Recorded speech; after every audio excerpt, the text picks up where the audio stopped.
الحمد لله رب العالمين إله الأولين والآخرين، والصلاة والسلام على أشرف الأنبياء والمرسلين سيدنا وسيد الأولين والآخرين محمد وآله وصحبه أجمعين، وعلى كل من دعا بدعوته واستنى بسنته واهتدى بهديه إلى يوم الدين. أما بعد، فأعوذ بالله من الشيطان الرجيم. بسم الله الرحمن الرحيم. ود كثير من أهل الكتاب لو يردونكم عن دينكم لو يردوكم بعد إيمانكم كفارا. آية کر دیں کسی کو یاد ہو. من بعد إيمانكم كفارا حسدا من عند أنفسهم من بعد ما تبين لهم الحق فاعفوا واصفحوا حتى يأتي الله بأمره إن الله على كل شيء قدير وأقيموا الصلاة وآتوا الزكاة.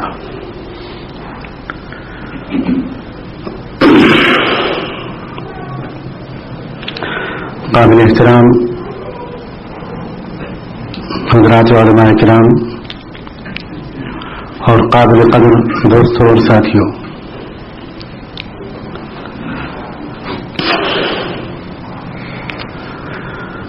خوشی کی بات بھی ہے اور ذمہ داری کی بھی کہ سنجیدہ لوگوں سے وقت کے انتہائی سنجیدہ اور حساس موضوعات پر گفتگو کی جائے، اور ان گفتگو کا حق یہ ہوتا ہے کہ انہیں پوری سنجیدگی کے ساتھ اور عملی جذبے سے سنا جائے.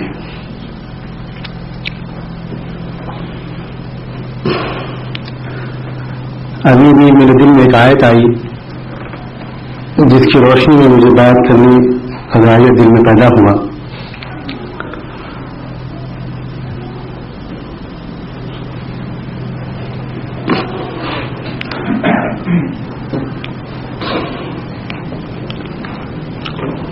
یہ سورہ بقرہ کی آیت ہے. ود کثیر من اہل الکتاب لو يردونكم من بعد إيمانكم كفارا حسدا من عند أنفسهم من بعد ما تبين لهم الحق. اس آیت میں ایک خاص صورتحال کا تذکرہ ہے جس کا مقابلہ، جس کا سامنا تھا عہد مدنی میں اسلام اور دعوت اسلام کو.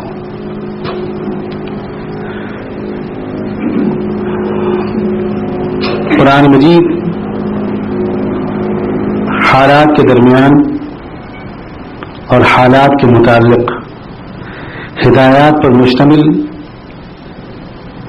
آیتوں کا مجموعہ ہے. حالات سے دور رہ کر اور حالات سے منقطع ہو کر اس کا سمجھنا عملاً ممکن نہیں ہے،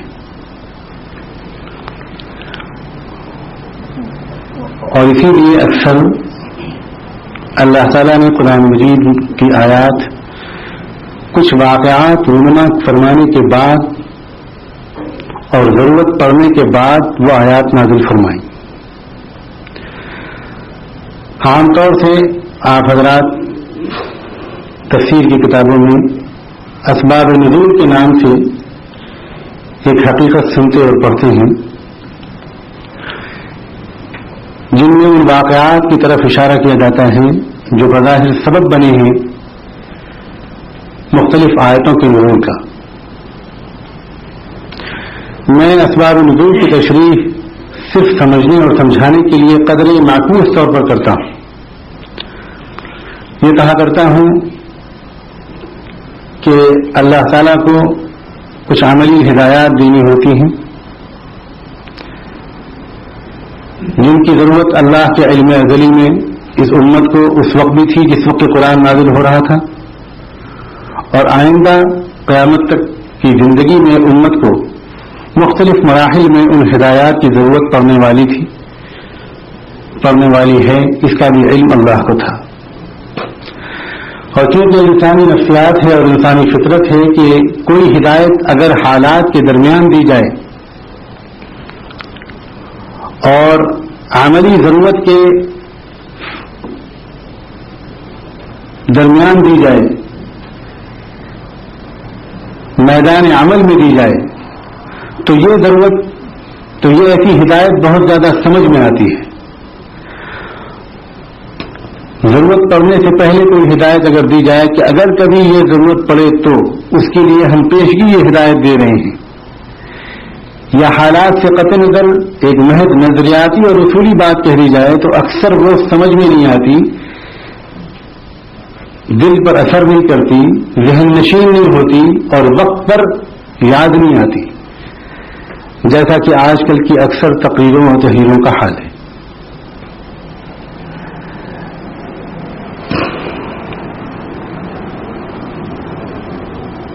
میں اس بات کو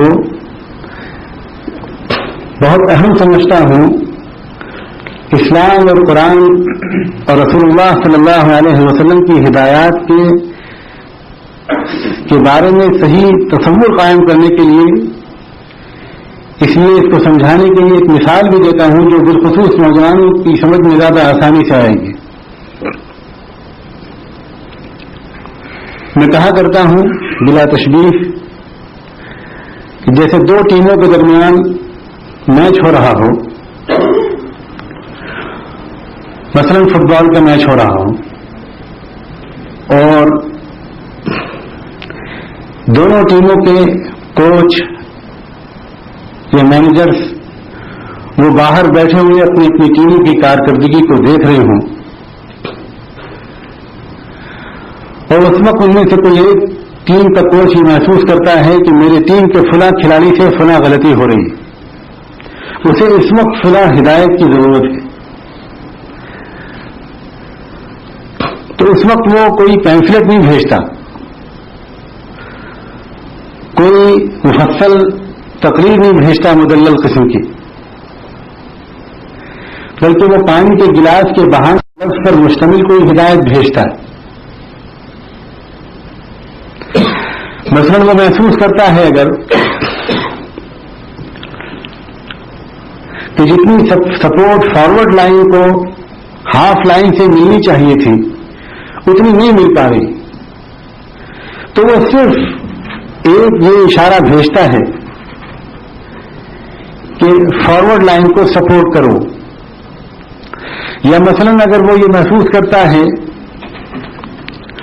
کہ مخالف ٹیم کا لیفٹنگ جس انداز سے موو بنا رہا ہے اور حملے بنا رہا ہے اس انداز سے اس کو ہاف لائن روک نہیں رہی اور فلاں کھلاڑی کو زیادہ مارک کرنے کی ضرورت ہے، تو وہ ایک ڈیڑھ لفظ پر مشتمل کوئی ہدایت بھیجتا ہے جو اسی کھیل کی اصطلاح پر مبنی ہوتی ہے اور جس کو کھلاڑی بخوبی سمجھتا ہے۔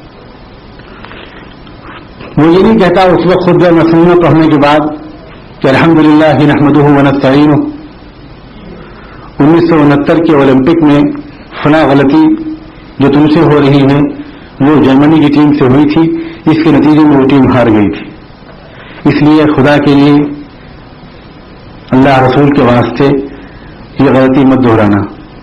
اتنی لمبی اگر گفتگو ہوئی تو اتنی دیر میں کئی گول پڑ جانے کا قوی خطرہ ہے۔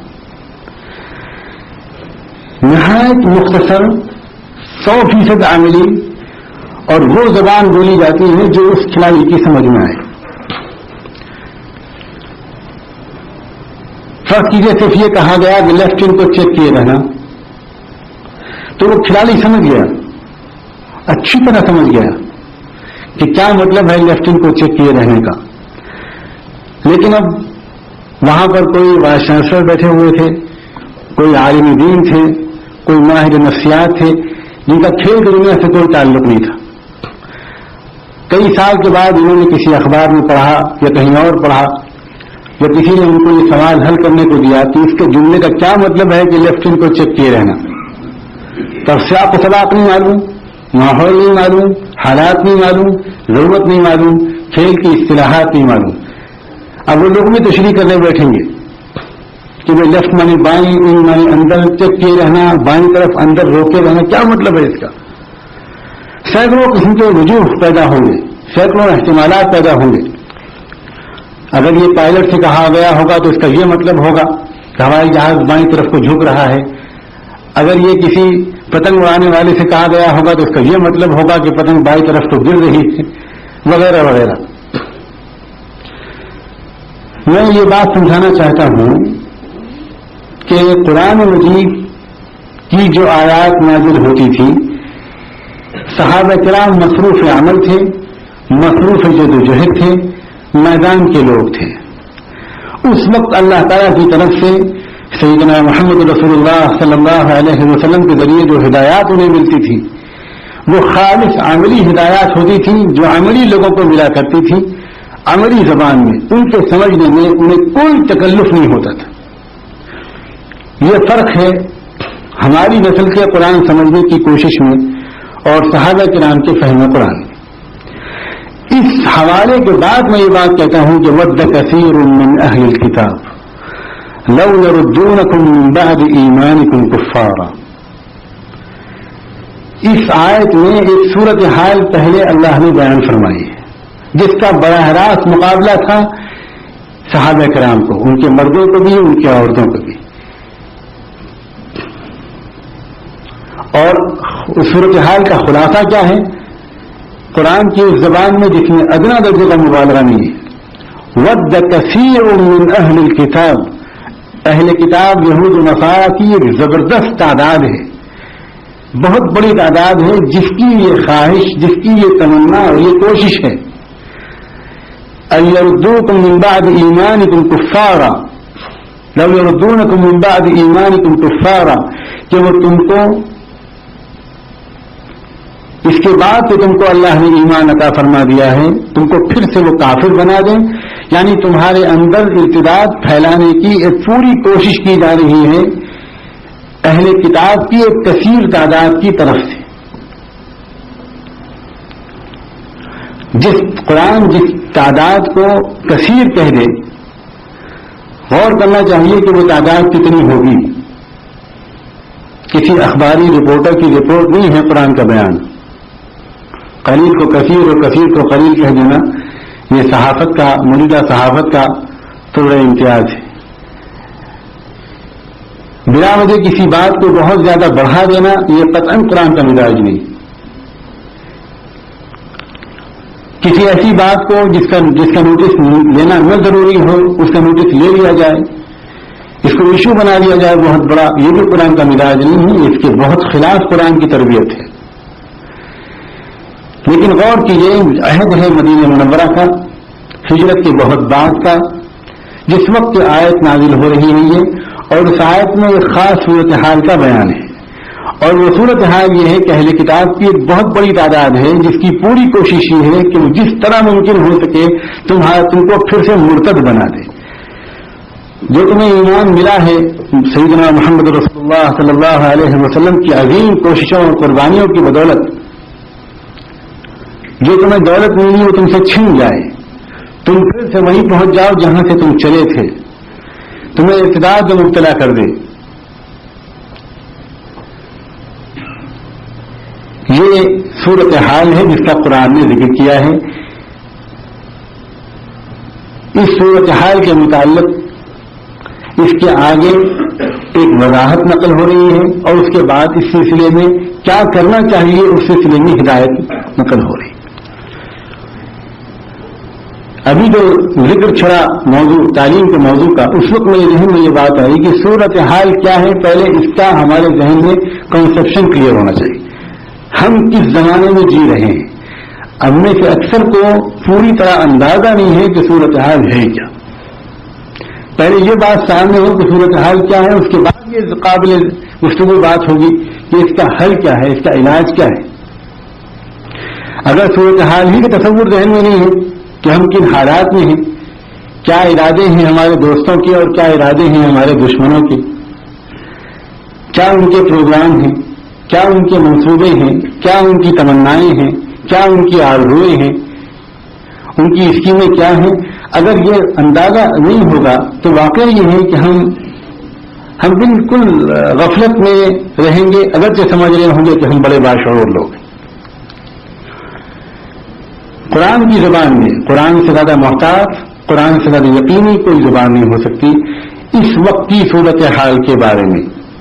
اس وقت کی صورتحال کے بارے میں جتنی معلومات جس شخص کی جتنی زیادہ ہوں گی، موجودہ دور میں طاقت کے توازن کس کے ہاتھ میں ہے، کیا منصوبے بن رہے ہیں، ارادے کیا ہیں، اور مختلف شعبوں میں ان کی منصوبہ بندیوں میں قدر مشترک کیا ہے، واحد مقصد کیا ہے، ان کا سامنے نشانہ کیا ہے. وہ واحد نشانہ ہے لو یردونکم من بعد ایمانکم کفارا.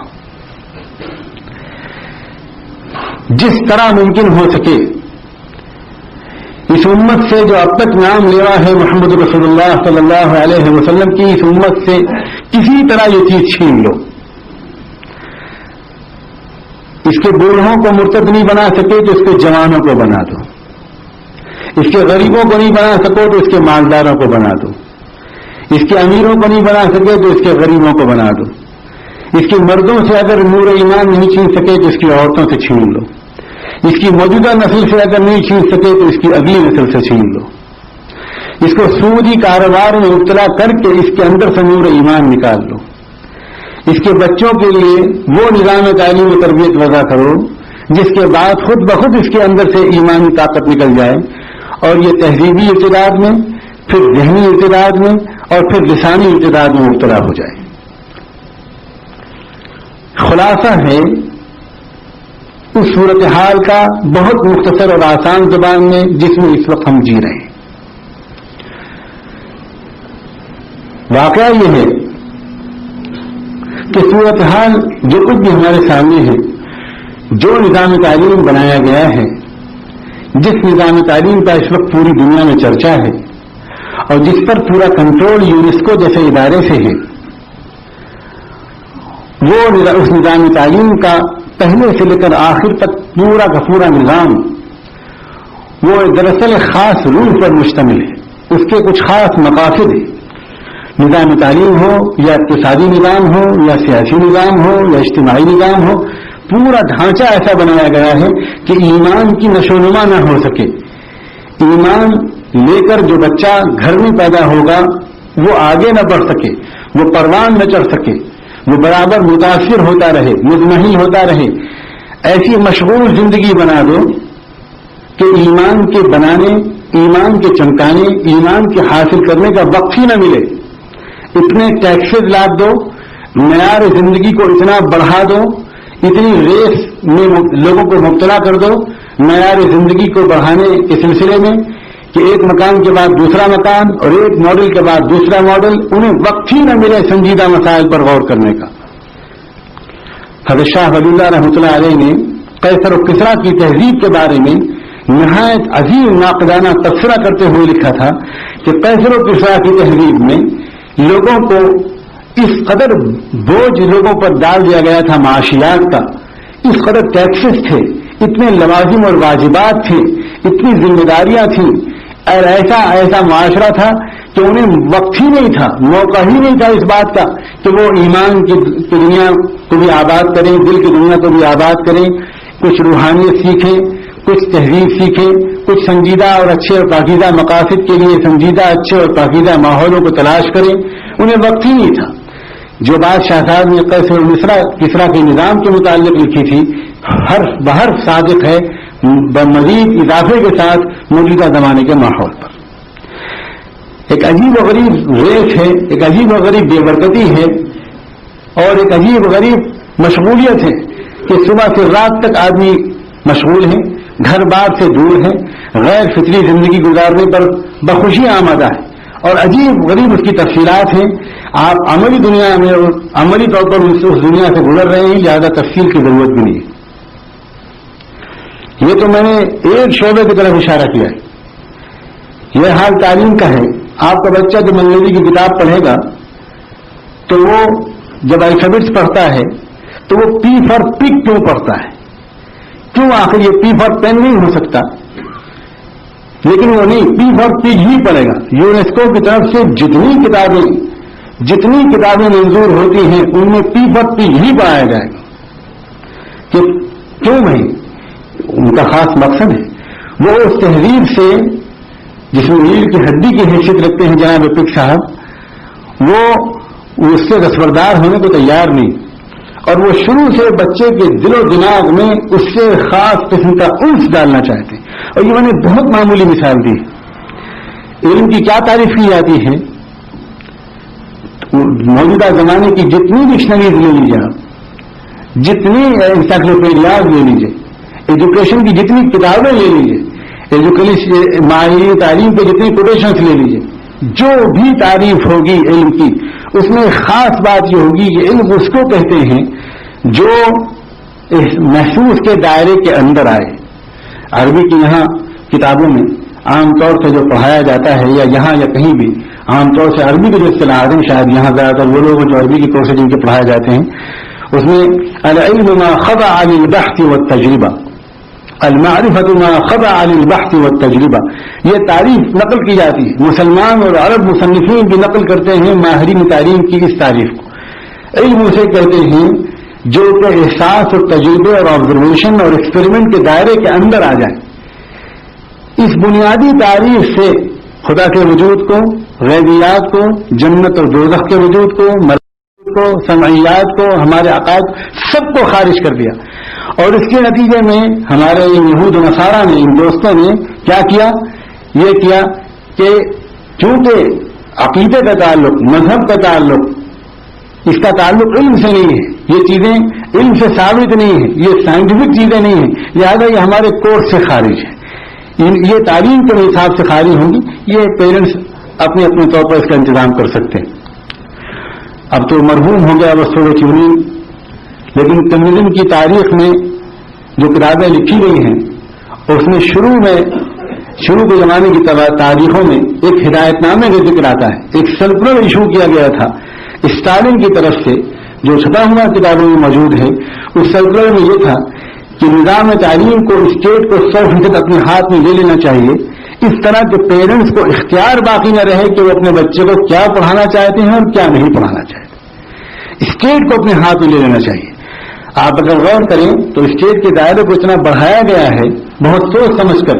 فرانس کے انقلاب کے بعد جو یہودیوں کی پلاننگ ہوئی پوری دنیا پر، اور جس کا اس وقت بہت غیر معمولی آخری حصہ چل رہا ہے، اس میں اس کا خاصہ یہ تھا کہ اسٹیٹ کے دائرے کو اتنا بڑھاؤ کہ انسان کی اپنی آزادی سلب ہو جائے. وہ جس وقت سونا چاہے اس وقت اس کو سونے کو نہ ملے، وہ جو پہننا چاہے وہ اس کو پہننا فیشن کے خلاف کر دیا جائے، جو اپنے بچوں کو پڑھانا چاہے وہ نہ پڑھا پائے. یعنی عجیب و غریب بات ہے. ہم سمجھتے ہیں کہ یہ زمانہ آزادی کا ہے، حالانکہ یہ زمانہ بدترین غلامی کا ہے. متى استعبدتم الناس وقد ولدتهم امهاتهم احرارا، تم نے کب سے لوگوں کو غلام بنا لیا جبکہ ان کی ماں نے انہیں آزاد جانا تھا. اس وقت جو صورتحال ہے وہ اسی قرآن آیت کے حوالے سے کہتا ہوں، ود كثير من اهل الكتاب لو يردونكم من بعد ایمانكم كفارا حسدا من عند انفسهم من بعد ما تبين لهم الحق.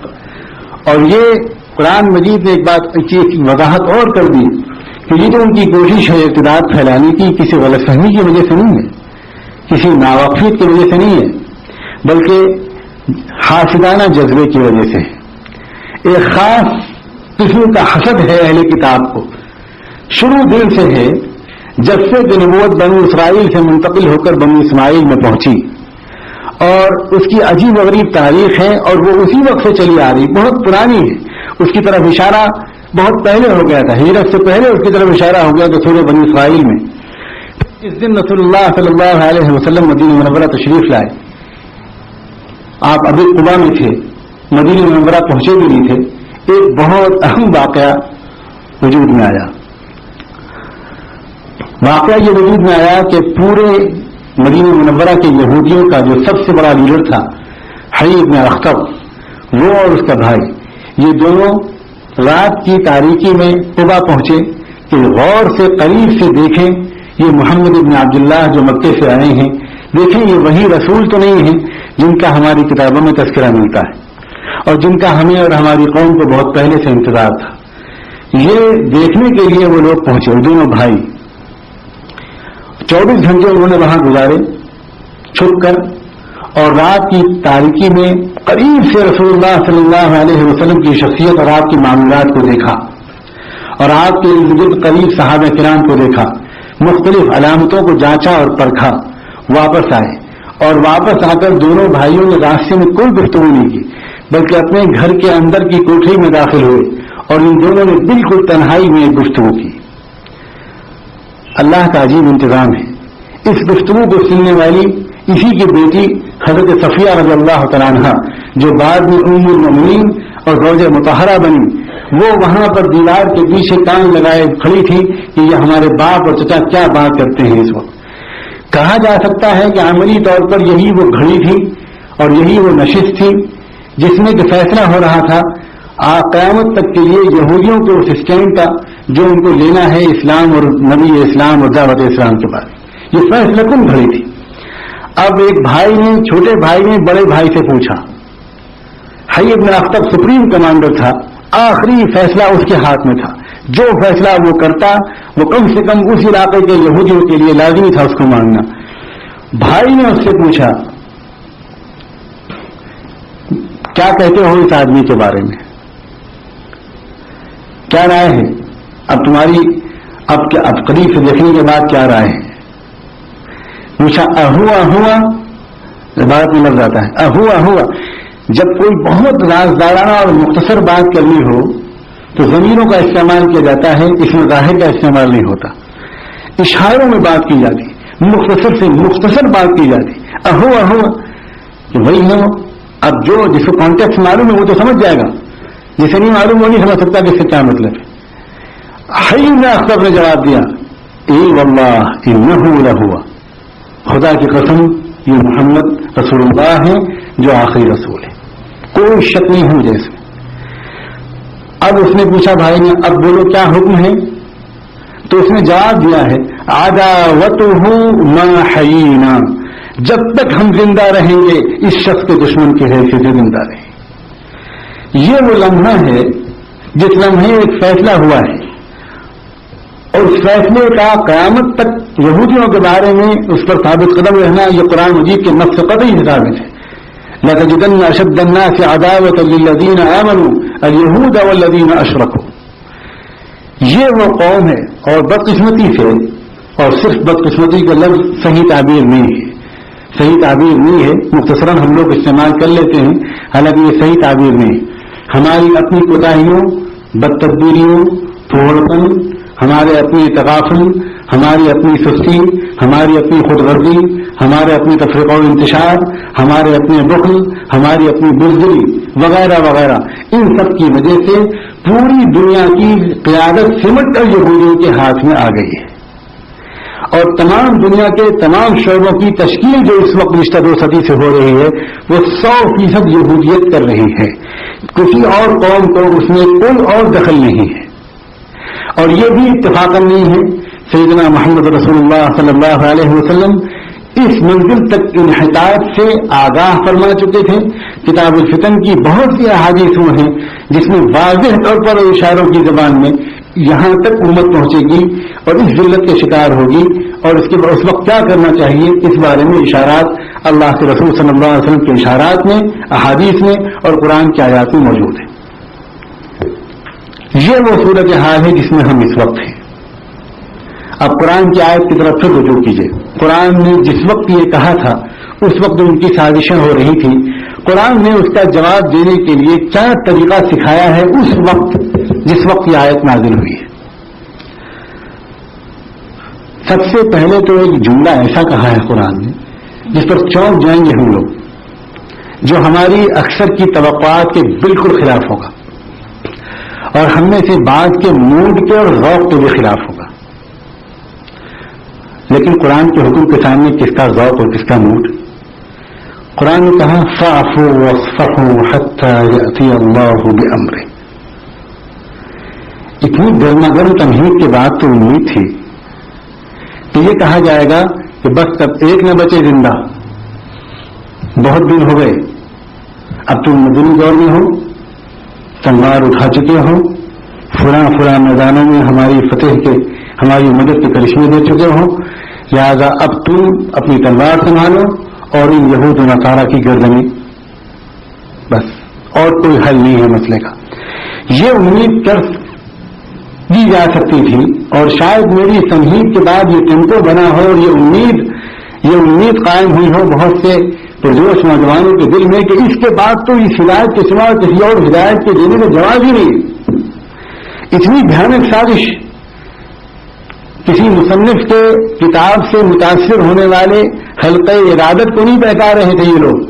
خاتم النبیین سید الاولین والآخرین محمد رسول اللہ صلی اللہ علیہ وسلم کی مکی اور مدنی زندگی کی کمائی ہوئی پوری پونجی مٹھی پر یہ صحابہ کرام یہ جتنے بھی تھے ان سب کے ایمان پر ڈاکہ ڈال رہے تھے یہ بدبخت. مسئلہ جان پر حملے کا بھی نہیں تھا، مسئلہ مالوں کے لوٹنے کا بھی نہیں تھا، مسئلہ بچوں کو یتیم کرنے اور عورتوں کو بیوہ کرنے کا بھی نہیں تھا، بلکہ مسئلہ براہ راست سب سے زیادہ قیمتی مایا ایمان پر براہ راست نقب زنی کا تھا.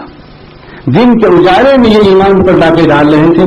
وَدَّ كَثِيرٌ مِّنْ أَهْلِ الْكِتَابِ لَوْ يَرُدُّونَكُم مِّن بَعْدِ إِيمَانِكُمْ كُفَّارًا حَسَدًا مِّنْ عِندِ أَنفُسِهِم مِّن بَعْدِ مَا تَبَيَّنَ لَهُمُ الْحَقُّ. دن کے اجالے میں. لیکن اس کے متعلق ہدایت عجیب و غریب آئی ہے. فَاعْفُوا وَاصْفَحُوا. اور یہ دائمی ہدایت نہیں ہے بلکہ حَتَّى يَأْتِيَ اللَّهُ بِأَمْرِهِ. فرمایا جا رہا ہے کہ فی الحال تم ان کو نظر انداز کرو، فی الحال چشم پوشی کا رویہ اختیار کرو جب تک کہ ہمارا اور کوئی حکم نہ آ جائے. آپ ذرا غور فرمائیے قرآن کے انداز، ہدایت دینے کے انداز کو. قرآن نے یہ نہیں کہا کہ ہمیشہ کے لیے تم کو ان کو معاف کرنا ہے اور بس یہ دائمی حکم ہے، بالکل نہیں کہا. ایک ایسا اشارہ دے دیا حتی اتی اللہ بامرہ کہہ کر کہ فی الحال تمہارے لیے مناسب یہ ہے، ہماری ہدایت تمہارے لیے یہ ہے کہ تم ان کو نظر انداز کرتے رہو. لیکن یہ فی الحال ہے، اور صرف حتی اتی اللہ بامرہ کہہ کر یہ اشارہ دے دیا کہ یہ ہدایت وقتی ہے، دائمی نہیں. سمجھ گئے صحابہ کرام. اس مثال کو ذہن میں رکھیے جو میں نے کھیل کے میدان میں مصروف کھلاڑی کے پاس بھیجی جانے والی ہدایت کے سمجھنا ذکر کیا تھا. سمجھ گئے صحابہ کرام کہ اس وقت ہم سے کیا کہا جا رہا ہے. یہ بھی سمجھ گئے کہ ہم کو ہدایت یہ ہے کہ اس وقت ہتھیار اہل کتاب پر نہ اٹھائے جائیں، اور یہ بھی سمجھ گئے کہ ہدایت یہ ہے کہ اس وقت ہم، اور یہ ہدایت وقتی ہے دائمی نہیں. یہ بھی سمجھ گئے.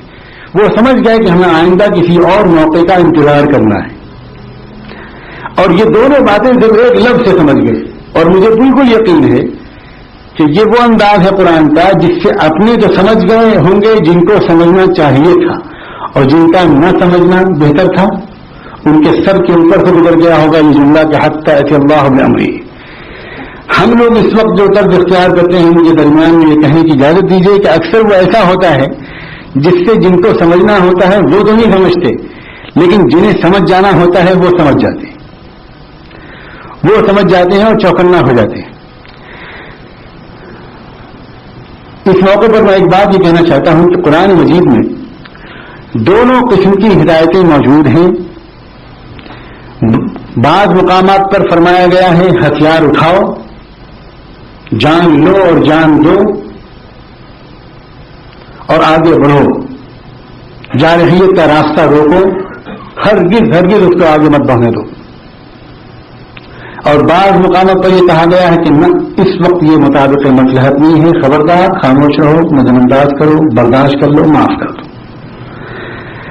ہم سے غلطی یہ ہوتی ہے کہ جس کا جو ذوق ہوتا ہے وہ قرآن کی انہی آیات کو سامنے رکھ لیتا ہے اور انہی آیات کو کے حوالے سے یہ کہہ دیتا ہے یا لکھ دیتا ہے کہ قرآن میں تو صرف برداشت کرنا بتایا گیا ہے یا قرآن میں صرف لڑنا بتایا گیا ہے.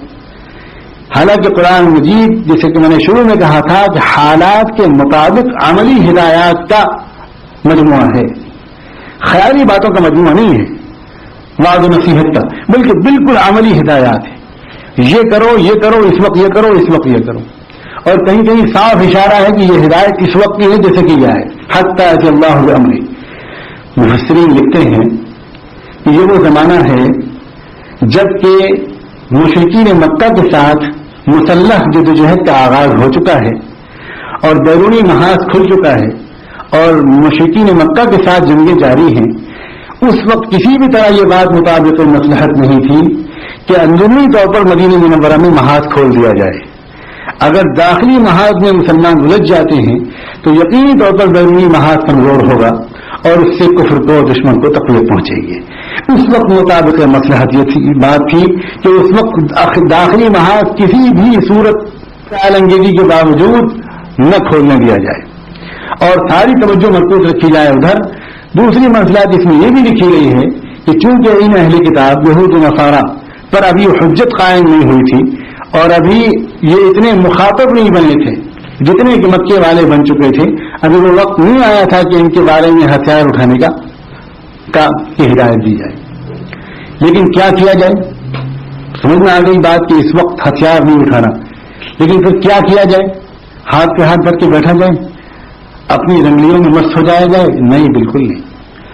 وہ ہے اصل میں وہ بات جس کو میں کہنا چاہتا ہوں موجودہ حالات میں جو ہمیں کرنی ہے, جس کے قرآنی مفہوم کو کاش ہم سمجھ لیتے.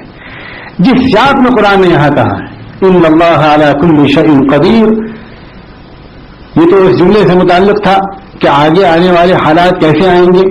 حتی کہ اللہ بامرہ, وہ مرحلہ کب آئے گا, وہ اسٹیج کب آئے گا جب اگلے مرحلے کے حالات پیدا ہوں گے, اس کی فکر تم بالکل مت کرو. ان اللہ علی کل شیء قدیر, اللہ تعالیٰ ہر چیز پر قادر ہے. یہ تو حالات کا موڑ جو تم کو وہاں سے نکال کر یہاں تک لایا ہے, وہی اللہ تم کو یہاں سے نکال کر وہاں تک پہنچائے گا. وہ تو ہر چیز پر قادر ہے. تم اس وقت کیا کرو, وَأَقِيمُوا الصَّلَاةَ وَآتُوا الزَّكَاةَ.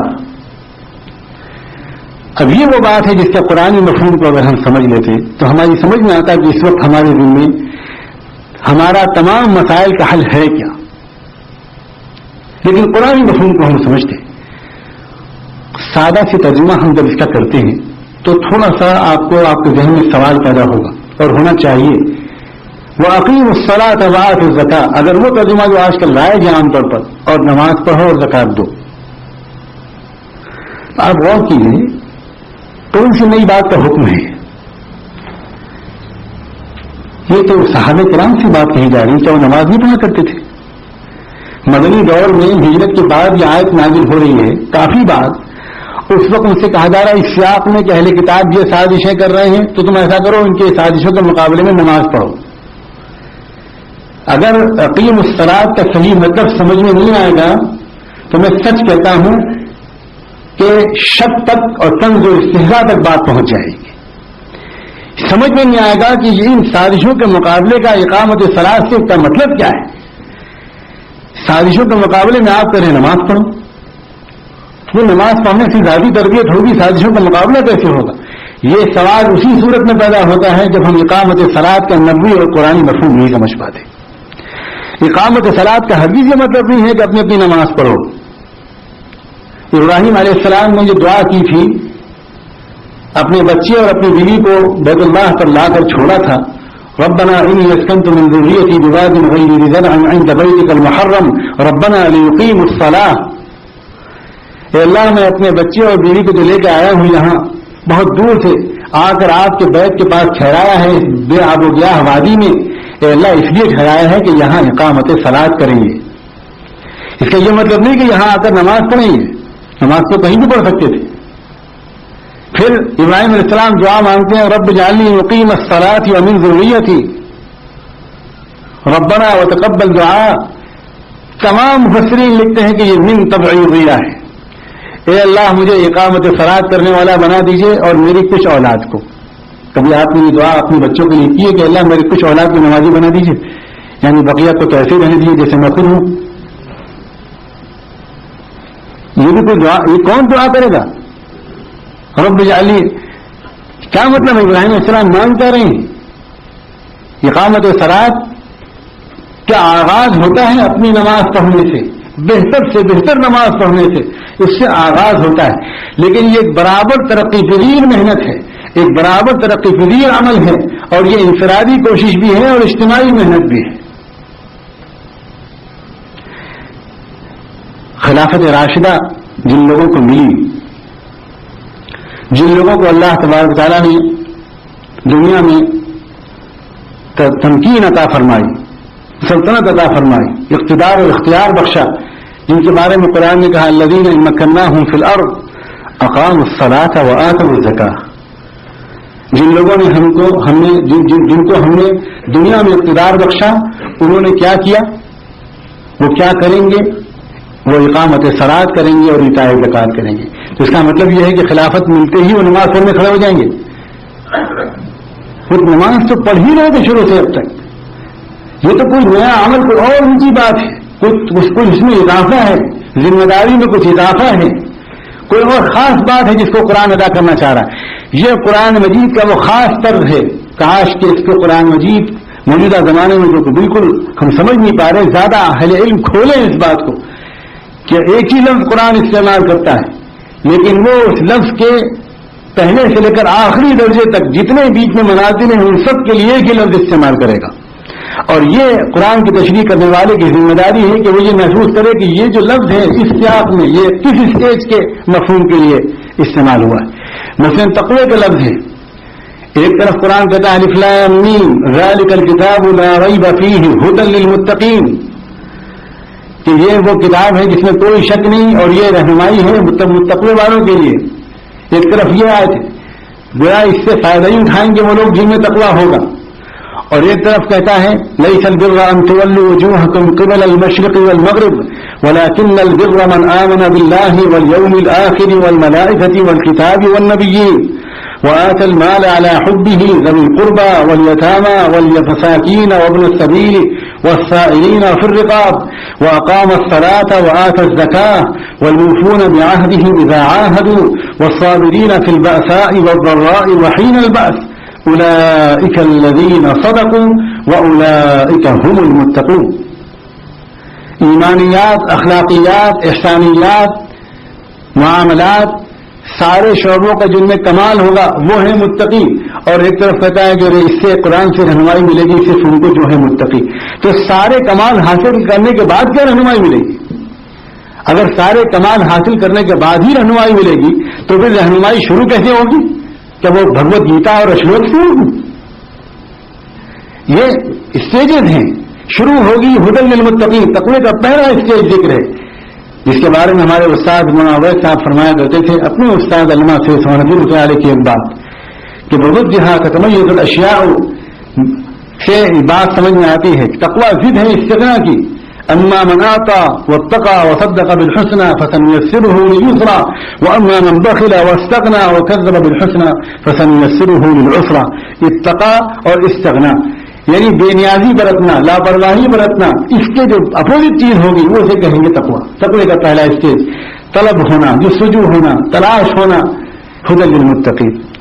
اور اس طلب جستجو کی منزلیں طے کرنے کے بعد، عمل کرنے کے بعد، تصدیق کرنے کے بعد، قربانی کا حق ادا کرنے کے بعد جو منزل آئے گی اس کو بھی تقوی کہے گا قرآن۔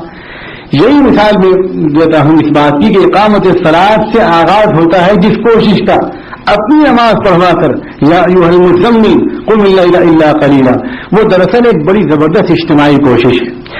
آپ ابھی تک حیرت میں ہوں گے کہ میں کیا بات بیان کر رہا ہوں تعلیم کے موضوع سے متعلق، اب میں آتا ہوں موضوع پر۔ اقامت صلاۃ کا جو نقشہ رسول اللہ صلی اللہ علیہ وسلم کے عہد میں تھا، جس کا مطلب یہ تھا کہ 100% مسلمان اپنی اپنی محلے کی مسجدوں سے وابستہ تھے، مسجدوں سے پوری غذا لے رہے تھے، ان مسجدوں میں جو امام ہوا کرتا تھا وہ فقیہ ترین صاحب تربیت ہوا کرتا تھا، اور وہ فقہا رسول اللہ صلی اللہ علیہ وسلم سے براہ راست وابستہ ہوا کرتے تھے، اور اس طرح ہر شخص ایک اجتماعی نظم کے ساتھ وابستہ تھا۔ ارتداد کی کوششیں اسی وقت کامیاب ہو سکتی ہیں جب لوگ اجتماعی قیادت سے، اجتماعی نظم سے الگ آزاد ہوں، اپنے اپنے طور پر وہ ہر مسئلے پر غور کرنا شروع کر دیں۔ اجتماعیت جہاں ختم ہوگی، جہاں اجتماعی نظم ختم ہوگا، جہاں اپنے اپنے طور پر مسائل پر غور کرنے کے لیے لوگ آزاد اپنے کو سمجھنے لگیں گے، وہاں پر دشمنوں کی سازشیں کامیاب ہوتی ہوئی نظر آئیں۔ تو ہدایت یہ دی گئی کہ ارتداد کی کوششیں وہ ہیں، تم اقامت صلاۃ کے بارے میں فکر مند ہو کہ تمہاری پوری اجتماعی نظم جس کا جامع عنوان ہے اقامت صلاۃ وہ پورا قائم ہے یا نہیں ہے۔ اپنی داخلی تنظیم کی طرف توجہ دو، اپنی داخلی تنظیم کی طرف توجہ دو. تمہاری داخلی تنظیم جتنی مضبوط ہوگی اتنے ہی خارجی خطروں سے تم محفوظ ہو رکھنے کی اپنے اندر صلاحیت پیدا کرو گے. اس کے بعد فرمایا وآتوا الزکاۃ، اور پھر آپ اسی سیاق میں سمجھیں اس کا کیا مطلب ہے کہ ارتداد کا ادھر سے خطرہ ہے اور تم کیا کرو، تم جا کر غریب کو کسی کو زکات دے دو. یہ سیاق میں اس طرح سمجھنے کی بات نہیں ہے، بلکہ اس کا مطلب یہ ہے کہ اقامت صلاۃ اور ایتاء زکات ملت کی دینی تنظیم کا جامع عنوان ہے. اقامت صلاۃ اور ملت کی دنیاوی اور معاشی تنظیم کا جامع عنوان ہے ایتاء زکات. ان دونوں چیزوں کو مضبوطی سے اختیار کرو اس کے پورے اجتماعی نظم کے ساتھ، جس طرح رسول اللہ صلی اللہ علیہ وسلم نے اختیار فرمایا تھا. اور پھر دیکھنا پھر تمہارے تمام شعبے کس طرح تم آزادی اپنی برقرار رکھ سکو گے اور دشمنوں کی سازشوں سے محفوظ رکھ سکو گے. ابھی ذکر آیا تھا متین صاحب کی گفتگو میں ہندوستانی مسلمانوں کے لیے امن و امان کے مسئلے کا بھی مسئلہ آیا تھا، اس میں کفایت شعاری کا بھی، اور مسئلہ آیا تھا تعلیم کا بھی.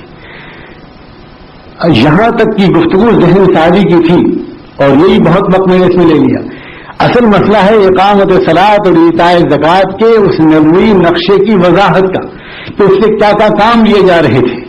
اور جب تک امت واپس اس نظم پر نہیں آئے گی، جب تک اقامت صلاۃ اور ایتاء زکات کے قرآنی اور نبوی مفہوم کو سمجھ کر ہم اپنی داخلی تنظیم اس طرح نہیں کریں گے کہ اہل علم اور اہل حل و عقد، اہل اخلاص کے تابع نہیں بنیں گے، اجتماعیت نہیں سیکھیں گے.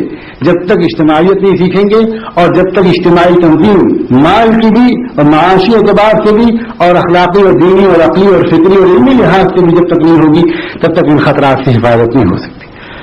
اب یہ جو موجودہ زمانے کے دوسرے مسائل ہیں، بچوں کی تعلیم کا مسئلہ ہے، صحت کا مسئلہ ہے، جان و مال کی حفاظت کا مسئلہ ہے، قبرستانوں کی حفاظت کا مسئلہ ہے ہندوستان میں، مثلا اوقاف کے تحفظ کا مسئلہ ہے، مختلف زبانوں میں لٹریچر کی اشاعت کا مسئلہ ہے، غیر مسلموں کے اندر دعوت اسلام کا مسئلہ ہے، ہمارے اپنے مریضوں، ہمارے اپنے مفلوجوں، ہمارے اپنے نابیناؤں، ہماری اپنی بیواؤں، ہماری اپنی متعلقہ عورتوں، ہمارے اپنے ہینڈیکیپ مثلا لوگوں، ان سب کے مسئلہ ہے.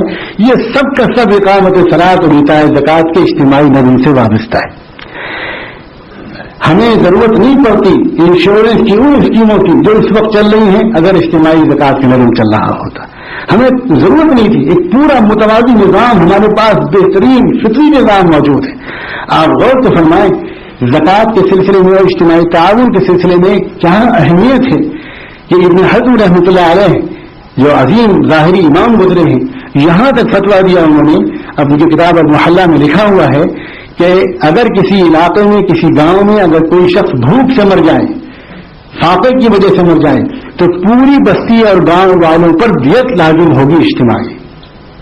سب کو قاتل تصور کیا جائے گا. یہ اسی صورت میں تو ہے جب اجتماعی نظم ان کے نزدیک اتنا اہم تھا. میں ہندوستان کے حالات کے پس منظر میں آپ سے کہتا ہوں، ہندوستان کے حالات میں بخدا انتہائی آسان ہو سکتا ہے مسئلہ اگر اجتماعیت سیکھ لیں.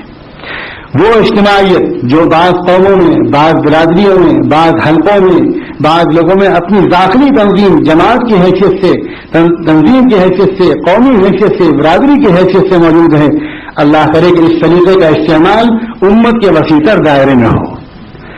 وہ طریقہ اگر کسی قوم کو نصیب ہے، وہ سلیقہ اگر کسی برادری کو نصیب ہے تو اس کے لیے یہ بات قابل مبارکباد بھی ہے اور اس کے اوپر یہ ایک دوہری ذمہ داری بھی ہے کہ وہ اس سلیقے کا وسیع میدان میں استعمال کرے. اس لیے کہ سب سے عظیم نسبت اور واحد رابطہ دوسرے تمام محدود نسبتوں پر ترجیح دیے جانے کے قابل وہ رابطہ ہے جو محمد رسول اللہ صلی اللہ علیہ وسلم کے واسطے سے آپ نے قائم ہے.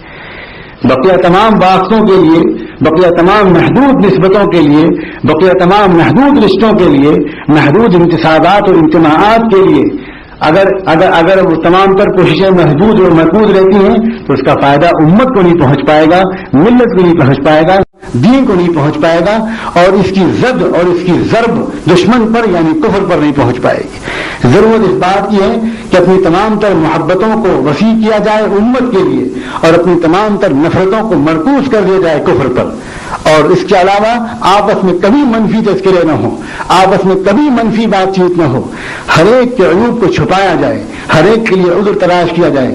حسن بنا رحمۃ اللہ علیہ کا یہ جملہ میرے دل پر نقش ہے، اتہم نفسک الف مرہ والتمس لغیرک العذر الف مرہ، اپنے کو متہم قرار دو 1000 مرتبہ، اپنے کو اپنے سے بدگمان ہو، اپنے کو الزام دو 1000 مرتبہ، اور دوسرے کے لیے عذر تلاش کرو کم سے کم 10 لاکھ مرتبہ۔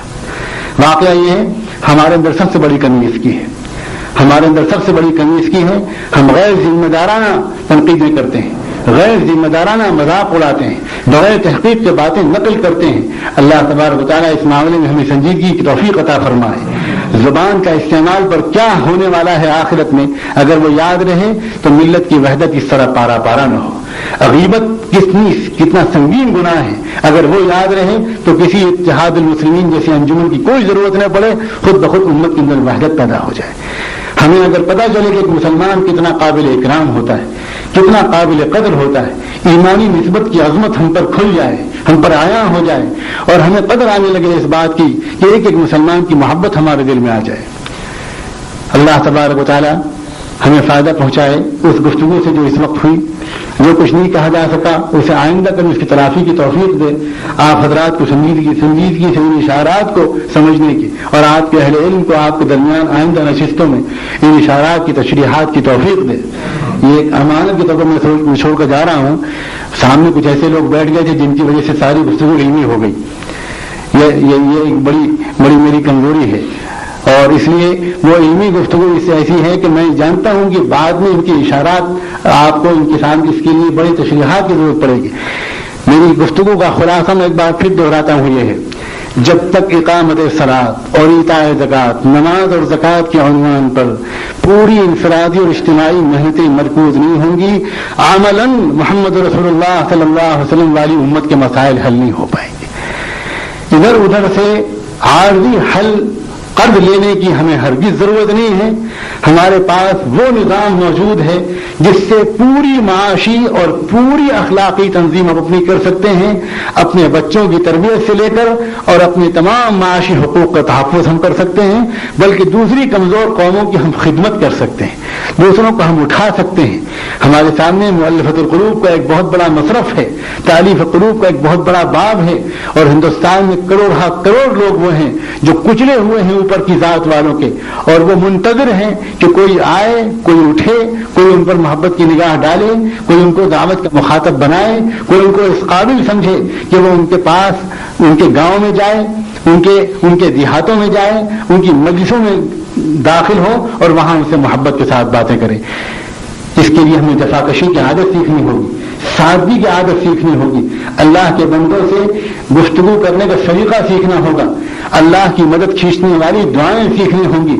بخدا جب تک ہمارے دلوں میں ان شعبوں کی وحدت نہیں آئے گی، اس وقت تک امت طاقتور نہیں ہو سکتی۔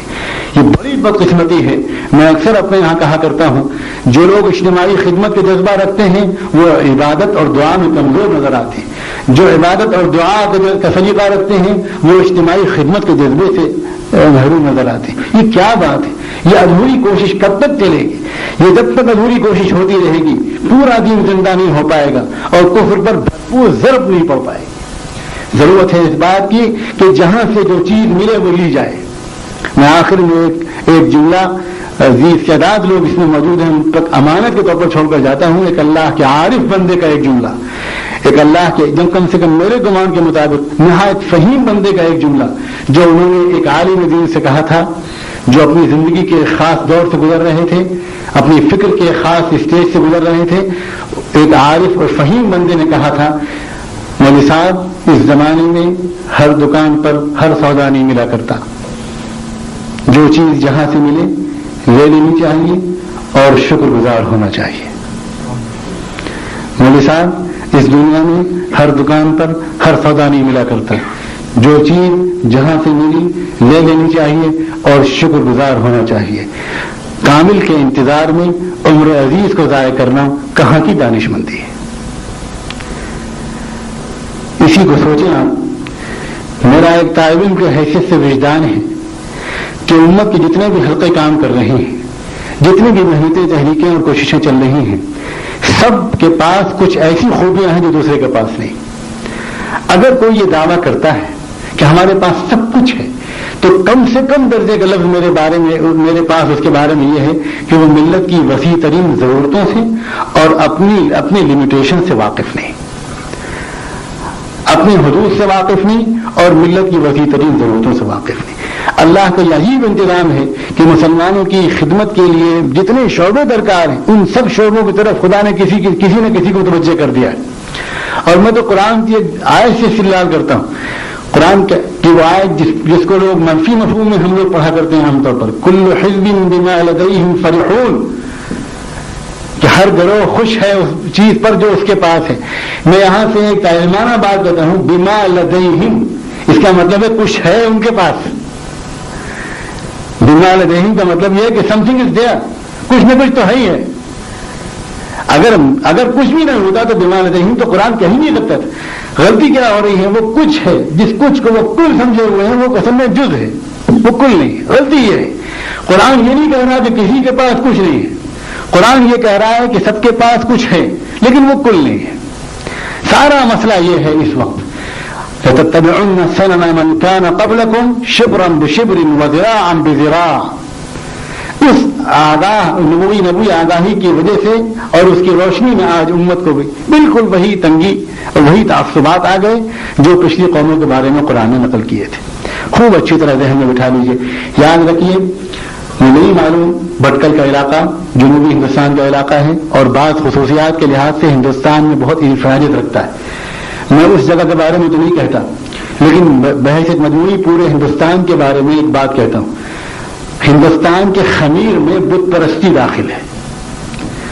اس کے مزاج میں یہ ہے کہ کسی نہ کسی کو بت بنائیں گے، مزہ نہیں آتا بت بنائے بغیر۔ اس کا نتیجہ یہ ہے کہ اگر ہم نہیں بنا سکے بتوں کو اپنا بت، تو کسی نہ کسی مفکر کو، کسی نہ کسی جماعت کو، کسی نہ کسی محنت کو، کسی نہ کسی داعی کو، کسی نہ کسی بزرگ، کسی کی پرستش کرنی ہے اور ایسی کرنی ہے کہ وحدہ لا شریک۔ یہ وہ چیز ہے جس نے امت کی صلاحیتوں کو مکمل ہونے سے اور ایک دوسرے سے خیرات کے تبادلے سے محروم کر دیا۔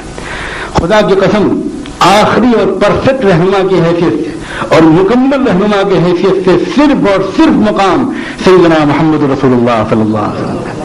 اور اگر کسی رہنما کے بارے میں، کسی داعی کے بارے میں کوئی شخص اگر یہ سمجھتا ہے کہ اس کے بعد مجھے کسی اور کی بالکل ضرورت نہیں، تو وہ الفاظ استعمال نہیں کرتا اس کے بارے میں نبی ہونے کی، لیکن خطرہ ہے اس بات کا کہ اس کے ساتھ معاملہ کہیں اس کو نبوت کے درجے کو نہیں پہنچا رہا ہے۔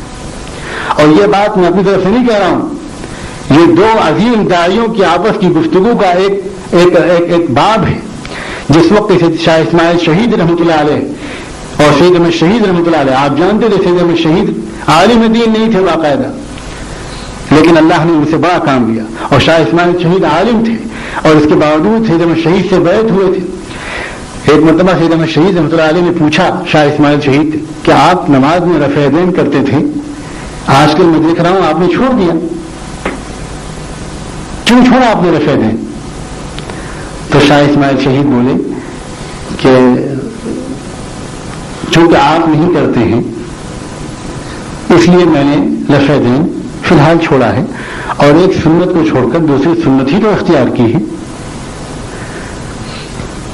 تو پھر وہ شہید بولے، نہیں مولوی اسماعیل صاحب، مجھے خطرہ ہے یہ کہیں شرک فی النبوت نہ ہو جائے، مجھے خطرہ ہے یہ کہیں شرک فی النبوت نہ ہو جائے۔ جس بات کو آپ دلائل سے زیادہ ثابت سمجھتے تھے، اس بات کے کہ محمد رسول اللہ صلی اللہ علیہ وسلم کا اکثری عمل رفع یدین کا تھا قبل الرکوع و بعدہ، میری وجہ سے آپ اس کو چھوڑ رہے ہیں، یہ شرک فی النبوت ہے۔ یہ ہے وہ بات جس کو میں کہہ رہا ہوں کہ اگر کسی نے کسی حلقے کو بھی، کسی شخص کو بھی ایسا رہنما قرار دیا کہ اس کے بعد کتاب و سنت کے کسی شعبے کے سیکھنے کے لیے ہمیں کسی کی ضرورت نہیں، وہ امت کی وسیع تر تقاضوں سے بھی ناواقف ہیں اور ختم نبوت کی وسعتوں سے بھی ناواقف ہے۔ بہت سے اشارات آ گئے منتشر سے، مجھے اس گفتگو میں خدا کرے کہ آپ اس کی قدر کر سکیں، کوئی بات اس میں اگر ایسی ہو جو کام کی ہو آپ اس سے کام لے سکیں، اپنے ذوق کی تشکیل نو کر سکیں، اس میں وسعتیں پیدا کر سکیں، سنجیدگی پیدا کر سکیں، اور یہاں کے اس مشغول ماحول میں اپنے وقت کو، اپنی استعدادوں کو مرجھانے سے بچا سکیں، مادیت سے اور اس مادی طغیان سے بچا سکیں، اور وہ ایمانی حلاوت جو اللہ نے ایک خاص نسبت رکھنے کی وجہ سے آپ سب کو عطا فرمائی ہے، اس کو آپ پروان چڑھا سکیں اور اس کے بارے میں ہر طرف سے بہت فکر مند رہیں۔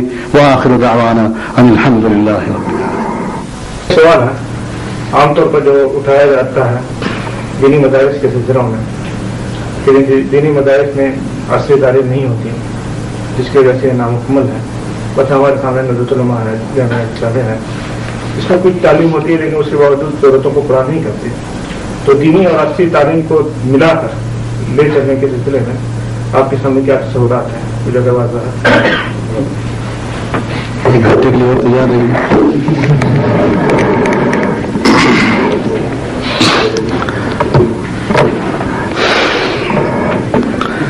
یہ تعبیر جو ہے دینی اور عصری تعلیم، یہ تعبیر ہی خود تعبیر کی غلطی ہے، رائج ہے اور اسی طرح ادا کیا جا سکتا ہے، لیکن بہرحال اصل میں کوئی دینی تعلیم غیر عصری نہیں ہوا کرتی، اور ہر وہ عصری تعلیم جو غیر دینی ہو اسے تعلیم ہی نہیں کہنا چاہیے شریف لوگوں کو، وہ تو جہل ہے۔ علم لا ينفع وجهل لا يضر، یہ تقسیم جو ہوئی ہے یہ بہت پرانی نہیں ہے، بالکل نہیں ہے۔ ہندوستان میں جب انگریز آئے ہیں، انگریز کیوں آئے آپ خوب جانتے ہیں، اگر آپ نے انگریزی اسکول میں پڑھا ہے تو ہائی اسکول کی کتابوں میں یہ تک لکھا گیا ہے کہ الائچی اور لونگ کی وجہ سے انگریز ہندوستان آئے تھے، گرم مسالے کی وجہ سے۔ ہاں واقعی سچ کہہ رہا ہوں میں آپ سے، ہسٹری میں لکھا گیا ہے کہ گرم مسالے کی منڈی تھی بہت بڑی سب کانٹیننٹ، اس کی انٹرنیشنل ٹریڈ کے لیے ایسٹ انڈیا کمپنی قائم ہوئی تھی۔ سبحان اللہ، یہ ایک ایسا شعر ہے جس پر داد ہی نہیں جانی چاہیے۔ حالانکہ واقعہ کیا تھا، خدا کا شکر ہے انگریزوں کی کچھ عجیب و غریب حماقتیں ہیں، اللہ انہیں اور رحمت کرے۔ ان میں سے ایک یہ ہے کہ اپنے راز خود ہی فاش کر دیتے، لیکن مسلمانوں کی حماقتیں بھی کچھ کم نہیں، وہ پڑھا نہیں کرتے، انہیں فلمی رسالے پڑھنے سے فرصت نہیں۔ وہ شوہر دونوں نے مجھ پر ریوالور اٹھایا اور کہا 1 منٹ کے اندر اگر آپ یہاں سے نہیں نکلتے تو ہم شوٹ کر دیں گے۔ اس کے گارڈ نے مجھے اٹھا کر باہر پھینکا، ورنہ شاید اس وقت میں یہ سنانے کے لیے آپ کے سامنے موجود بھی نہ ہوتا۔ اس کے تھوڑے دن کے بعد دوسرا واقعہ پیش آیا۔ ہمارے شہر میں ایک لیڈی ڈاکٹر ہیں جن کا بڑا نرسنگ ہوم چل رہا ہے، اللہ نے ان کو ایک دینی ذوق عطا فرما دیا، مختلف بہانوں سے درس قرآن میں انہوں نے آنے کی پابندی کی۔ اس کے بعد وہ یہاں عمرہ کرنے کے لیے آئیں، اور عمرہ کرنے میں جب مدینہ منورہ حاضر ہوئی، اللہ اکبر، حضور اکرم صلی اللہ علیہ وسلم کی خدمت میں جب صلاۃ و سلام عرض کرنے کے لیے حاضر ہونے لگی تو بس ایک لرزہ سا آیا کہ بے پردہ حالت میں اللہ کے رسول کے سامنے کیسے جاؤں، اور وہیں سے اس ڈاکٹر نے طے کیا کہ اب مجھے با پردہ ہونا ہے، اور وہ برقع وہیں سے پہننا شروع کیا۔ واپس آ کر لکھنؤ میں انہوں نے اپنی نرسنگ ہوم کی ترتیب بدلی اور بڑی لگن سے دین کے کام میں لگی وہ۔ تو ایک دن 11:30 پونے 12 بجے رات کو انہوں نے مجھے فون کیا اور یہ کہا کہ میں نے ناوقت اس لیے آپ کو زحمت دی ہے کہ میں جب سے دین میں آئی ہوں ابارشن وغیرہ کے کیسز میں نے چھوڑ دیے ہیں، لیکن اس وقت ایک عجیب و غریب کیس میرے پاس آیا ہے۔ ایک ماں اپنی لڑکی کو لے کر میرے پاس آئی ہے، اور وہ آئی، میں سمجھی نہیں کچھ، میں نے ایگزامن کرنے کے بعد مبارکباد دے دی ماں کو کہ مبارک ہو، آپ کی لڑکی امید سے ہے۔ ماں غش کھا کر گر پڑی، بے ہوش ہو گئی، یہ سوچ کہہ کر کہ میری بچی کی تو ابھی شادی بھی نہیں ہوئی، کیا ہو گیا۔ اس کے بعد یہ کوئی بہت خاص بات نہیں، یہ سب ہو رہا ہے ہمارے معاشرے میں، لیکن جو بات آگے سنانا چاہ رہا ہوں وہ شاید ایسی ہو کہ خدا کرے کہ نہ پہلے کبھی ہوئی ہو نہ آئندہ کبھی ہو۔ جب میں نے لڑکی کو الگ لے جا کر اپنے اعتماد میں لیا اور اس سے یہ کہا کہ تم مجھے اپنی رات میں شریک کر لو، میں بہلا دوں گی، بات کو بنا دوں گی، ماں سے کہہ دوں گی کہ میں نے ٹھیک سے دیکھا نہیں تھا، بات یہ نہیں تھی، تم مجھے بتا دو کیا قصہ ہے۔ تو سسکیوں کے درمیان اس لڑکی نے یہ کہا کہ یہ میرے سگے بھائی کی حرکت ہے، اور یہ ایک سادات کے گھرانے کا واقعہ ہے جس کی نسلیں حفاظ قرآن اور بہت ہی دیندار تھیں۔ اس کے بعد مجھ پر ایک جنونی کیفیت طاری ہوئی. میں ان دنوں کو نہیں بھول سکتا. شاید اس وقت کے گناہوں کو تو مغفرت ہو گئی ہوگی. میں 4-6 دن تک اس حال میں رہا کہ میری بہنیں, میرے والد ماجد سب میری زندگی اور میرے دماغ کے بارے میں شک میں پڑ گئے تھے. نہ کھاتا تھا, نہ پیتا تھا, نہ بولتا تھا, نہ ہنستا تھا. عجیب کیفیت تھی کہ یہ ہمارے معاشرے میں کیا ہو رہا ہے, اور ہم لوگ کتابیں لکھ رہے ہیں اور تقریریں کر رہے ہیں, یہ کیا ہو رہا ہے. اس کے بعد ایک کیفیت مجھ پر طاری ہوئی. اللہ تعالیٰ کا کچھ معاملہ تھا. میں انگلش جو ہمارے کرسچن اسکولس ہیں, آپ جانتے ہیں لکھنؤ میں ٹاپ کلاس کرسچن اسکولس چل رہے ہیں, بڑے بڑے کالجز ہیں 200 سال پرانے. میں ان سب کے یہاں گیا اور جا کر ان کے نظام تعلیم کو دیکھا. اس کے بعد مجھے لوگوں نے بتایا کہ آپ 1-2 کیسز کے بارے میں رو رہے ہیں, یہ ہر مہینے ایسے واقعات ہوا کرتے ہیں, اور یہ تو لکھنؤ کی بات ہے, آپ اور بڑے شہروں میں جائیں. اس وقت مجھے خیال ہوا کہ اس طرح کام نہیں چلے گا جس طرح ہم چل رہے ہیں. ہم اگر اپنے مدرسوں میں اگر اکیلے بیٹھے رہیں گے, کتنے % بچے مدرسوں میں آتے ہیں. پھر مجھے کہنے کی اجازت دیجیے, میں مدرسے کا ہوں اور مدرسے کا ہی رہوں گا. پھر بھی میں کہتا ہوں کہ ایمبیشس گھرانوں کے بچے, اگر میں یہ لفظ صحیح استعمال کر رہا ہوں, جن کے اندر تمنائیں ہیں, لیڈرشپ حاصل کرنے کے جذبات ہیں, ان گھرانوں کے بچے ہمارے مدرسوں میں نہیں آ رہے ہیں. وہ گھرانے جو قافلے کے پیچھے رہنے پر راضی ہیں اور ان کے اندر تو امنگی نہیں, تمنائیں نہیں ہے تبدیلی لانے کی اور کفر کا کلمہ پس کرنے کی, ان کے بچے نہیں آ رہے ہیں ہمارے مدرسوں میں. اور وہ بچے جو بڑی بڑی تمنائیں رکھتے ہیں اور صلاحیتیں رکھتے ہیں, وہ جا رہے ہیں اسکولوں میں. تو چھوٹی سی انگریزی جو میں نے ندوے میں پڑھی تھی, اللہ ہمارے ندوے کے اساتذہ کو جزائے خیر عطا فرمائے, اس کی وجہ سے میں نے پھر سوچنا شروع کیا. بہت دن تک استخارہ کیا, بزرگوں سے مشورے کیے. حیرت ہوگی آپ کو کہ میں نے اپنے جن بزرگوں سے مشورہ کیا, انہوں نے فوراً اس کی تائید کی اور کہا کہ بس بسم اللہ, اللہ کا نام لو. 65 روپے کے انتہائی معمولی سرمایے سے 65 روپے آپ مذاق اڑائیں گے اس کا. 2-4 مجنون لوگوں نے ایک رات میں, جس دن یہ واقعہ ہوا تھا لکھنؤ میں, یہ واقعات ہوئے تھے, اس کے بعد جو میرا پہلا درس قرآن ہوا, ہر اتوار کو وہاں درس قرآن ہوتا ہے, اس میں بہت غیر معمولی اضطراب کے ساتھ یہ باتیں نکلی. پورا درس قرآن اسی موضوع پر ہوا. اس کے بعد جب ہم درس دعا سے فارغ ہوئے تو میرے 1 یا 2 ساتھیوں نے, ان کی آنکھوں میں اس وقت آنسو بھرے ہوئے صاف نظر آ رہے تھے, مجھ سے الگ لے جا کر کہا مولانا اس سلسلے میں کچھ کرنا ہے یا بس خالی باتیں ہی کرنی ہے. تو میں نے کہا کہ اگر آپ لوگوں میں سے کوئی میرا ساتھ دے دے تو میں زندگی اس کے وقف کرنے کے لیے تیار ہوں. میں سب چھوڑ دوں گا جن کاموں کے لیے میں تیار ہوا تھا, میں اس کام میں لگ جاؤں گا. اللہ جزائے خیر نے میرے ان دونوں ساتھیوں کو, ایک نے میرا ایک ہاتھ پکڑا, دوسرے نے میرا ایک ہاتھ پکڑا, کہا اب ہم مر جائیں گے مگر اس کام میں آپ کو ساتھ نہیں چھوڑیں گے. اسی وقت مرکز کی مسجد میں عشاء کی نماز کے بعد سے ہم لوگ بیٹھے اور فجر کی نماز تک ہم لوگ مشورہ کرتے رہے اور روتے رہے. وہی رات ہے جس میں الہدیٰ سوسائٹی کی بنیاد پڑی. 4 دیوانوں نے اس کی بنیاد رکھی. 65 روپے کے سرمایے تھے, ہم نے جا کر ایک زمین کرائے پر لے لی اور خود ہی پھاوڑا چلانا شروع کیا. سب لوگ مجھ پر مذاق اڑا رہے تھے, ہنس رہے تھے. دن بھر میں نے پھاوڑا چلایا, 1 ہفتے تک میں بیمار پڑا رہا اس کی وجہ سے, اور عادت تھی نہیں کبھی. بہرحال اب اللہ کا فضل ہے 4 برانچز ہو گئی, 550 بچے ہیں, اور وہ بھی اس لیے ہے کہ ہم زیادہ بچوں کو نہیں لے پا رہے. اور امید ہو گئی ہے, میں کوئی بڑا بولنے سے اعتراض کرتا ہوں, پرنسپل صاحب بھی ہمارے یہاں موجود ہیں, امید ہو گئی ہے کہ شاید اللہ تعالیٰ ایک ایسا نظام تعلیم قائم کرانے میں کچھ کام ہم لوگوں سے بھی لے لے جس کی ضرورت کا احساس پوری ملت کو اس وقت بہت ہے اور جس کی ضرورت بہت ہے. ایک ایسا نظام تعلیم جس میں شریعت کے ایک حکم کی پابندی اور ایک سنتوں کا اہتمام, اس کے ساتھ ساتھ پورا اہتمام جدید تعلیم کا, اور اس طرح سائنس پڑھائی جائے کہ سائنس کے ہر ایکسپیریمنٹ سے ایمان بڑھے, اور اس طرح قرآن پڑھایا جائے کہ قرآن کی ہر آیت سے سائنٹیفک وزڈم بڑھے اور دنیا کی میں حقیقت پسندی کے ساتھ جینے کا سلیقہ بڑھے. ایک آپ کو ایک معمولی سا واقعہ سناتا ہوں. اسکول میں جو نظام تربیت ہے وہ کیسے ہو رہا ہے. ایک بچے سے یہ کہا ان کی ٹیچر نے, ہم لوگوں کی ہدایت ہے ٹیچروں کو کہ 5 دن آپ خدا کی رحمت کا تذکرہ کیجیے گا.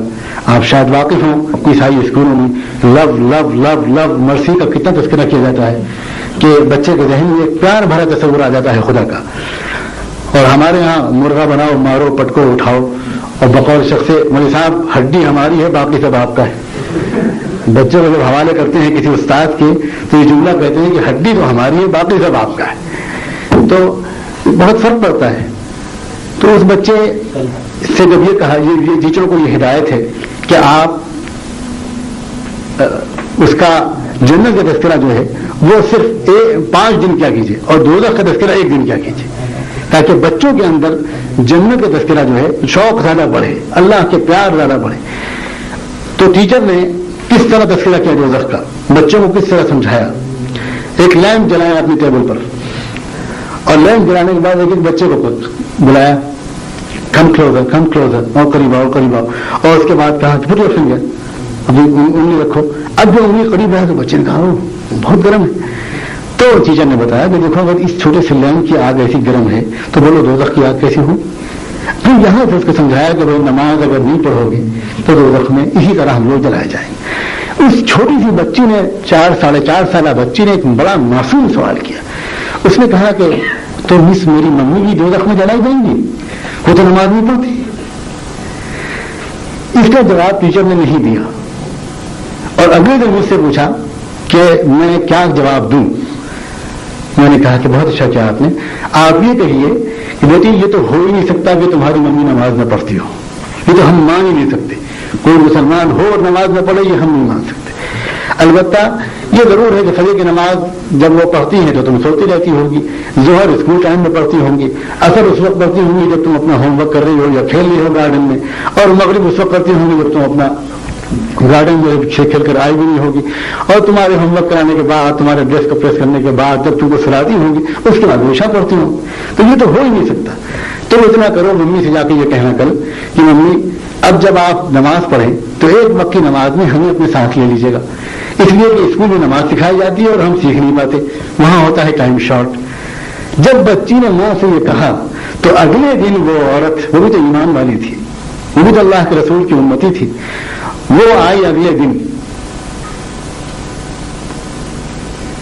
اشکبار آنکھوں کے ساتھ آ کر اس نے اس وقت کے پرنسپل سے کہا کہ میں شکریہ ادا کرتی ہوں آپ سب کا، میں سمجھ گئی آپ نے کیا اشارہ دیا تھا، میں آج سے عہد کرتی ہوں کہ میں کوئی نماز نہیں چھوڑوں گی. الحمدللہ ہمارے یہاں کی ابھی پچھلے مہینے کی رپورٹ ہے کہ تقریباً 150 پیرنٹس کا یہ کہنا ہے کہ ہم نماز کے پابند جو ہوئے ہیں اور کھانے اور گھر سے نکلنے اور گھر میں آنے کی جو دعائیں ہم کو یاد ہوئی ہیں وہ بچوں کی وجہ سے ہوئی ہیں. ایک طرف یہ حال ہے، ایک طرف حالت یہ ہے کہ یو پی کے اینگلو انڈین انگلش اسکولس کے جو ڈپٹی انسپیکٹر تھے انہوں نے آ کر جب اسکول کا معائنہ کیا تو وہ حیرت میں رہ گئے کہ جن فیملی سے آپ کے بچے آ رہے ہیں ان کی اردو درست نہیں ہے جائے کہ انگلش، اس کے باوجود آپ کے 4th اور 5th کلاس کا بچہ ایسے اعتماد کے ساتھ انگریزی بول رہا ہے. بہرحال انتھک محنت ہے. ہم کون کس کو سنائے اور کس کو فرصت ہے سننے کی کہ 6 سال کے عرصے میں کیسے کیسے چیلنجز آئے ہیں، کتنی سخت محنت کر پڑی ہے.